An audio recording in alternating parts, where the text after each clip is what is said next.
As I'm hearing y'all speak, I just had read this quote and it was talking about submission in terms of a marriage, right? A man and a woman.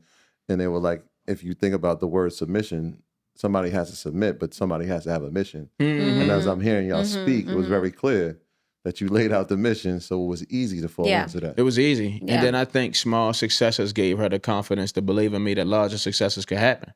So like I promised her like, yo, I'm gonna get you an LLC. I got you. I took her straight to the bank, got her LLC, put money in her bank account. Then I had American Express at the time, so I put her on all my accounts as an authorized user. So I built her from no credit to a 750 credit score. So then she had the credit lines and she had the LLC, and she said like, all right, this shit real. Then everything I said I was going to do, I did it. Like if I said I was going to get another shop, I was constantly on it. I worked out in the morning. I stayed strict. I was on it. So then I think, in my case as a man, I always believe like the small wins allow you to build trust, and they deposits in a trust bank account. So then over time, now you can get withdrawals back, and you can say like, well, now you've seen how I did that, so I need you to do this.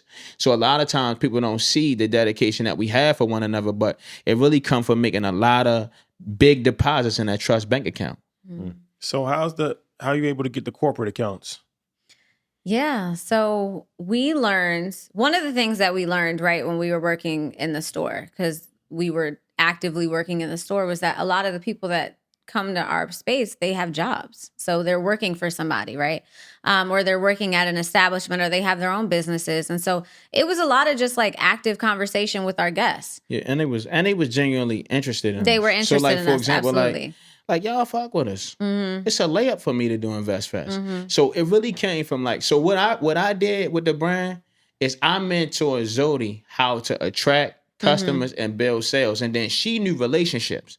So me, I know like if I'm selling you grass, and I'm like, yo, I got some pills too. You right here, I got you. You know what I'm saying? Like 9 times out of 10, if a nigga gonna get some brown from the liquor store, he probably gonna buy some weed.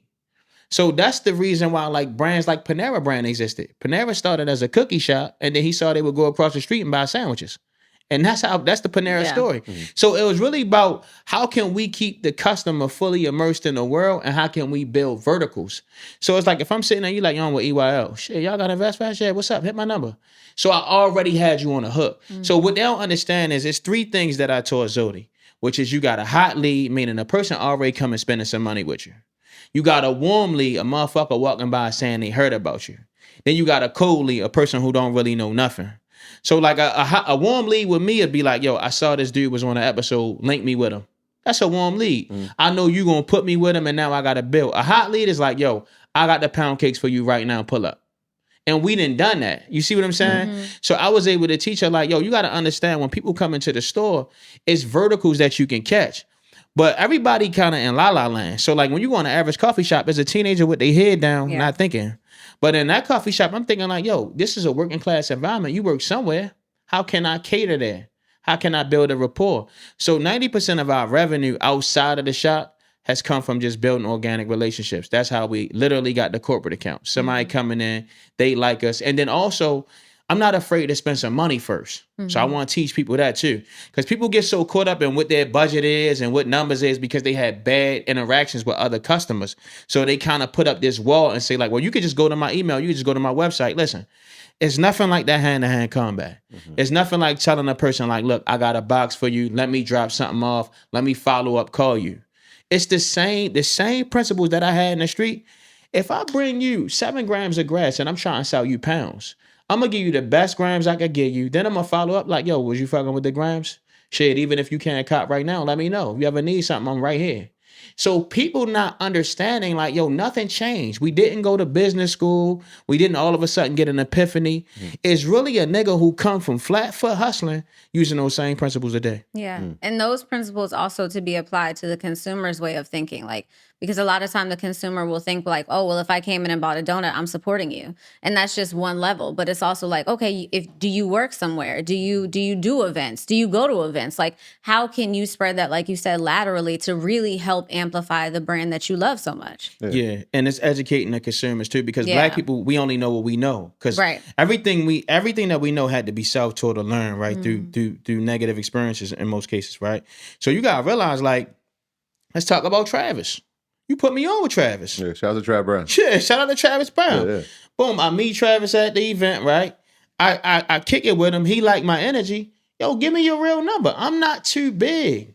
You feel what I'm saying? Sometimes we act too tall to be small sometimes.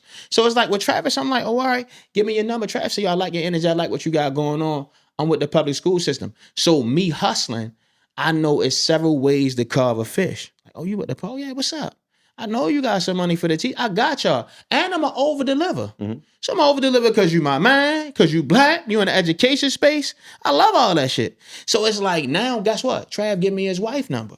Yo, my wife teaching LES. And people don't even see how we moving because we putting our ego to the side. You know how many times I done walked into a spot and be considered like the donut delivery guy? Yeah. Whole time it's 40 on my wrist. I ain't worried about none of that. Once you get over the good look, you get some good money. That's how we really built this shit out. And people not understanding because they so caught up on like, well, if you want to order, you know, it's an email. Man, what's up? I got your number. I'm a real man. What's up? Yeah. And like, we as black people have bought into white society's way of building socially that we don't understand. Like, yo, you don't have the privilege to just send somebody to the email and you got a group of people and investors and resources and you just going to get that transaction. You got to see that transaction through. That's a fact. That's a fact. And it's the reason why, and I said this to you the other day, is like, when we go out, if there's an opportunity, I'm calling you, right? So we got a book event, bring Cloudy Donuts. Yo, we going to the radio station, bring the donuts. It's important, right? Because support doesn't just mean, hey, I bought a donut. It means like, yo, are you speaking my name in the rooms that I'm not in and I haven't been in yet?